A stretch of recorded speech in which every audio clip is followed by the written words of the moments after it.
मनेर के छितनावा में हुआ भव्य मुफ्त चिकित्सा शिविर का आयोजन। सैकड़ों मरीजों का मुफ्त में हुआ इलाज, महिलाओं को मिला आत्मनिर्भरता का सौगात। छितनावा में लगा मेगा हेल्थ कैंप, नामी डॉक्टरों ने किया मुफ्त इलाज। देवलोक नर्सिंग होम की पहल से गांव में हुआ स्वास्थ्य सेवा का आयोजन, महिलाओं को मिला आत्मनिर्भरता का तोहफा। देवलोक नर्सिंग होम के द्वारा फ्री मेडिकल कैंप में उमड़ी भीड़, विशेषज्ञ डॉक्टरों ने बांटी दवा और दी राहत। मनेर प्रखंड के खासपुर पंचायत अंतर्गत छितनावा गाँव में देवलोक नर्सिंग होम के डायरेक्टर SN बर्नवाल की पहल पर प्रत्येक वर्ष की तरह इस वर्ष भी एक विशाल मुफ्त चिकित्सा शिविर का आयोजन किया गया। इस शिविर में पटना ही नहीं बल्कि बिहार के नामी गिरामी विशेषज्ञ डॉक्टरों ने हिस्सा लिया और ग्रामीणों को बेहतर स्वास्थ्य सेवाएं प्रदान किए। आज के शिविर में प्रसिद्ध हड्डी रोग विशेषज्ञ डॉक्टर SS झा, जाने माने सर्जन डॉक्टर देव रंजन और स्किन स्पेशलिस्ट मेजर अस्मिता सिंह समेत देवलोक नर्सिंग होम की पूरी मेडिकल टीम मौजूद रही। सभी डॉक्टरों ने मिलकर सैकड़ों मरीजों का मुफ्त में इलाज किया और आवश्यक दवाइयों का भी निःशुल्क वितरण किया। इसके साथ ही शिविर में विभिन्न प्रकार की जाँच सेवाएं भी पूरी तरह मुफ्त में उपलब्ध कराई गयी,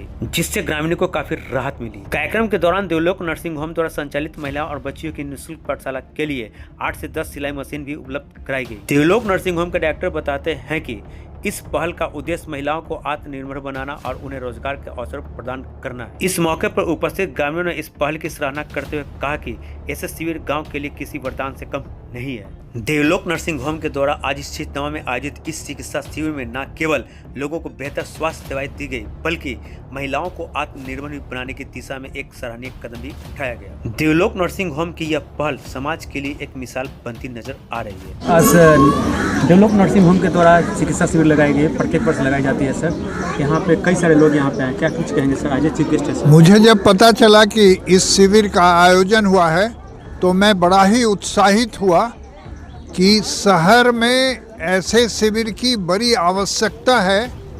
जागरूकता पैदा होना आवश्यक है विभिन्न रोगों के प्रति, और खासकर ब्लड प्रेशर, मधुमेह जिसे डायबिटीज़ कहते हैं, थायराइड, इन सारी बीमारियों के प्रति सजग रहने की आवश्यकता है। साथ ही जहाँ देहाती परिवेश है वहाँ कीड़ा का भी प्रयोग होता है और शरीर में खून की कमी होती है जिसे एनीमिया कहते हैं। हड्डियों और जोड़ों में दर्द की शिकायत होने से उसकी भी रोकथाम की जा सकती है दवा से, और अगर वो गठिया हो तो गठिया रोग का शुरू से पहचान कर उसे भी ठीक किया जा सकता है। मैं धन्यवाद देना चाहूँगा बर्नवाल साहब को कि उन्होंने इस तरह के एक आयोजन की शुरुआत की है जो कई वर्षों से वे करते आ रहे हैं, और मेरी सारी शुभकामनाएं उनके साथ हैं। सर, आप पटना नहीं बिहार के मशहूर डॉक्टर में से एक हैं सर आप, और आपके पास कई तरह के सर पेशेंट आते हैं। वैसे पेशेंट जो होते हैं जो जॉइंट पेन से भी लगातार ग्रसित होते हैं सर, वैसे लोगों को क्या कुछ सजेस्ट करना चाहिए? आपने बड़ी अच्छी बात कही।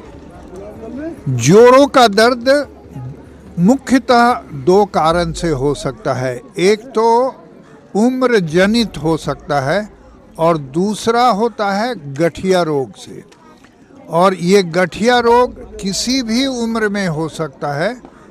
अगर किसी भी व्यक्ति को एक जोड़ से हटकर दूसरे जोड़ों में भी दर्द है तो ऐसे गठिया के बारे में सोचा जा सकता है जिसे हम अपने भाषा में स्पॉन्डिलो आर्थ्रोपैथी बोलते हैं या पीठ जनित गठिया रोग बोलते हैं।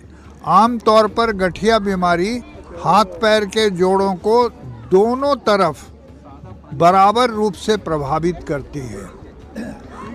इन बीमारियों के लिए स्पेसिफिक दवाएं आती हैं जिन्हें हम disease modifying anti rheumatic drugs कहते हैं।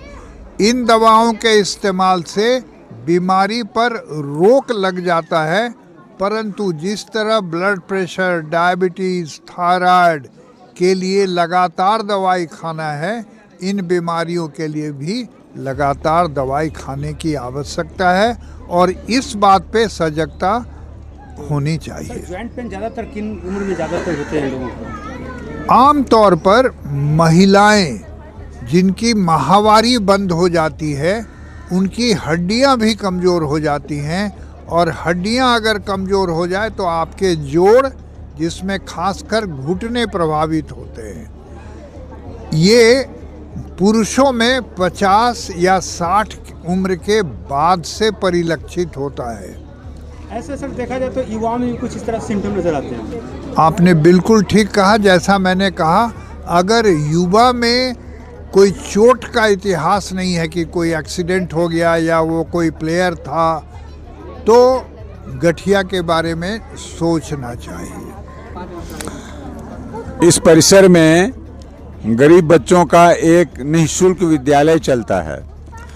उन बच्चों को रोजी रोटी कमाने की शिक्षा देने के लिए एक सिलाई केंद्र है, ताकि लड़कियां और औरतें अगर सिलाई बुनाई सीख जाएंगी तो वो अपना पालन पोषण स्वयं कर सकेंगी।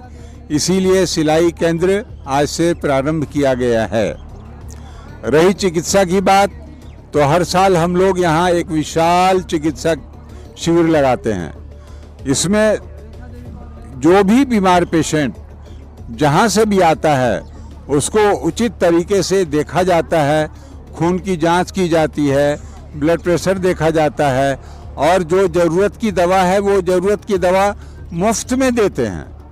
और अगर किसी को ज़रूरत पड़ती है आगे सेवा की, तो हम लोग अपने अस्पताल में बुलाकर वहाँ उनका इलाज करते हैं। इस बार तो एक बहुत कुशल चर्म रोग चिकित्सिका जो आर्मी में पहले थी, वो भी आई थी और उन्होंने बहुत सारे लोगों के चर्म रोग का इलाज किया है और दवा भी दिया है।